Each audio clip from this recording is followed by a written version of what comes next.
19 বছর আগে ফয়সাল যাত্রা শুরু করেছিল আন্তর্জাতিক ক্রিকেটে।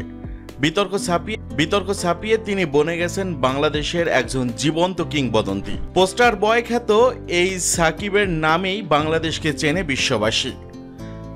বাংলাদেশ ক্রিকেটের ইতিহাসে এক অবিস্মরণীয় নাম সাকিব আল হাসান।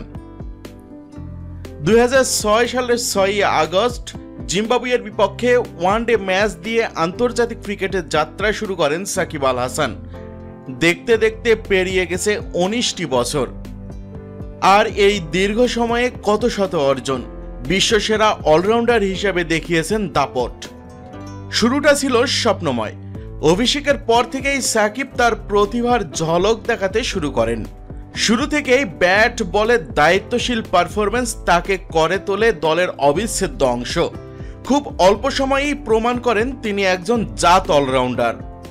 19 বছরের ক্যারিয়ারে সাকিব আল হাসান খেলেছেন অসংখ্য টেস্ট, ওয়ানডে এবং টি-20। তিনি বিশ্বের একমাত্র ক্রিকেটার যিনি 3 ফরম্যাটেই 1000 করে রান এবং 50টির বেশি উইকেটের মালিক।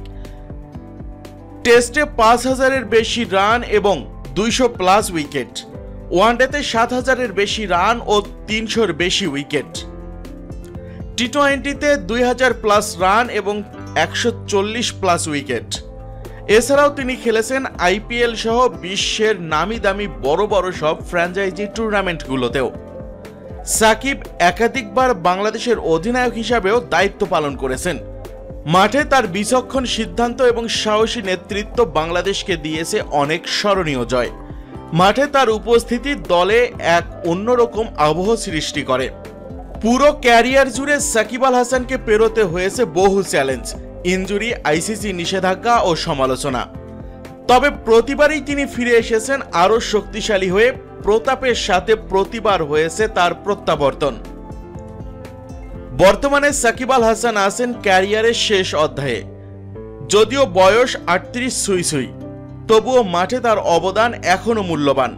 তরুণদের জন্য তিনি হয়ে উঠেছেন প্রেরণার উৎস। যদিও বিতর্কের রোষানলে তিনি ভৎসনার শিকার। 19 বছর পূর্তি শুধু একটা সময়ের হিসাব নয়, এটা এক ইতিহাসের সাক্ষ্য। সাকিব আল হাসান শুধু একজন ক্রিকেটার নন, তিনি গোটা একটা প্রজন্মের অনুপ্রেরণা, বাংলাদেশের গর্ব। বিশ্বমঞ্চে লাল সবুজের পতাকাকে তুলে ধরার জন্য তার তো নিশ্চয়ই ধন্যবাদ প্রাপ্য।